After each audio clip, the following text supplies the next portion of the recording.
Pambansa. Matapos hindi sumipot sa mga naunang pagdinig, handa na raw humarap ang dating Pangulong Rodrigo Duterte sa House Quad Committee kaugnay sa investigasyon nito sa war on drugs. Base sa source ng Philstar, lumipad na pa Maynila si Duterte mula kagabi para nga humarap sa pagdinig ng Quadcom bukas. Una nang sinabi ng Pangulong Duterte na wala siyang balak dumalo sa hearing ng Quadcom dahil questionable daw ang integridad ng komite. Pero nagbago raw ang isip ng Pangulo at haharap matapos sumailalim sa isang medical procedure. Hindi naman sang-ayon si Senator Amy Marcos na ipagpaliban pa ang eleksyon sa Bangsamoro Region sa susunod na taon. Sa panayam po ng programang ito, iginit ng senadora na walang sapat na rason para i-postpone ang parliamentary election sa BARM.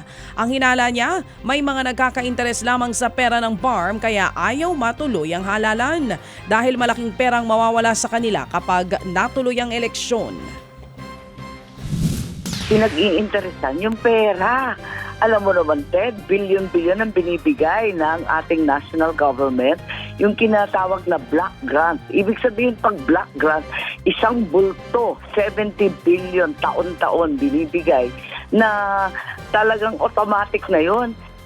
Samantala, bukod sa issue sa BARM, nagsalita rin ang senadora tungkol sa kanilang relasyon ni Vice President Sara Duterte. Ayon kay Amy, magkaibigan pa rin sila ng vice-presidente sa kabila ng mga nasabi nito tungkol sa kanyang ama.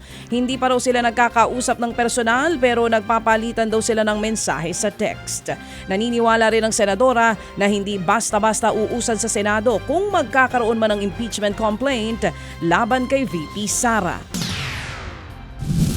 Maingat masyado din sa Senado yung ating mga senador. In fairness, talagang pakikinggan nila ng maigi yan. So, hindi basta-bastang lulusot yan sa Senado. Sa palagay ko, magkakaroon naman ng sapat na hearing.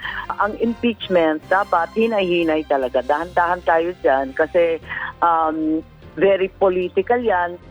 Yan po muli ang tinig ni Senator Amy Marcos.